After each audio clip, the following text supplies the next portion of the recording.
I'm here today with Pastor Joey Alcala. He is the, what's your title real quick? Epic Kids Pastor. Epic Kids Pastor. Okay, cool.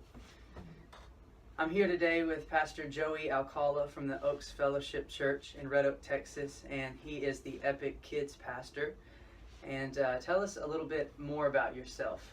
Yeah, I have been in ministry since I was 20 in full-time ministry, so about 16 years full-time ministry, and have loved it, basically every position besides the lead pastor and worship pastor, but done everything in between that, missions, school assemblies, discipleship, spiritual formations, you name it. Yeah. So lots of leadership, huh? Love it. I love it. Been Yeah. in a lot of places, big churches, small churches, and medium-sized churches. So how exactly did you get involved in leadership? Yeah, a lot of it was when I was 18 years old. I moved to Phoenix, Arizona, and became a part of a discipleship program. And from there, went on staff at the church that I was at in Phoenix, and eventually went on to help plant a church, and then came on staff here. And so a lot of it, I obtained leadership through serving. The more you serve, and the more that I grew in serving and learning, asked a lot of questions, and leadership just came. Yeah, definitely. What would you say over all the time that you've served is some of the biggest challenges that you have faced as a leader? Man, I think it would probably be even more internal than external. I think the biggest challenge I had were battles that I faced in my own heart and life, whether that was insecurity, doubt, fear, questioning, am I ready for this? And a lot of it was stuff that happened in my heart, in my mind, more so than something that was external. And so just facing those things and learning to depend and trust on God and God alone, and just really trusting Him with, God, wherever you want me to be and whatever you want me to do, I'm going to do that because you're going to give me the strength and the ability to do that.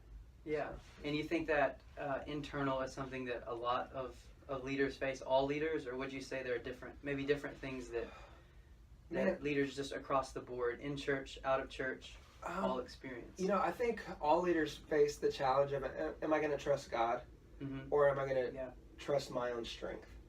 I think that's just the Bible, when it talks about trusting the Lord with all your heart and lean not on your own understanding. I think the lean not on your own understanding part is a challenge for every leader. Am I going to do it in my own strength, or am I really going to trust God? I feel like that's across the board. It might be might come in different shapes and sizes, but ultimately, as a leader, to put down self, to really die of self and say, okay, I'm not going to do this on my own. When you truly die, God can really use you in the way that He wants to when you get out of the way. But it's that leaning on your own understanding piece that is a constant battle. I don't think it ever totally goes away, but the more you die to yourself and understand, I'm going to be more effective for the long haul. I'm going to be more closer to God's will if I'm trusting in Him. And I think every leader wants to leave something behind, and the greatest way to leave something behind is to really live in the realm of trusting God with everything you have. And he'll do the work. It's His Spirit that does the work, not us. And but the closer you can get to trusting Him completely is the more effective you'll be in ministry and leadership. Yeah, sure. Well, I mean, we've seen you do that here, and so that's been really awesome to see how the Lord has exalted you. And so the rewards, I would say there are certain rewards that you've been able to benefit from that. So what would you say are rewards you have, but other people have in leadership when they do that, when they honor the Lord and go His way? And what are those rewards? Do they look like the world defines them? What are those rewards like? Well, I think a lot of it is, the Son of Man came to serve and not to be served, and gave His life as a ransom. When we truly give our life, the rewards we get are definitely different than what the world says. There are some awesome benefits to leadership and growth and development in the church as well. Financial, spiritual, emotional, all those things are gifts. I think the biggest reward that I, besides the eternal reward that we'll see, is seeing other people succeed.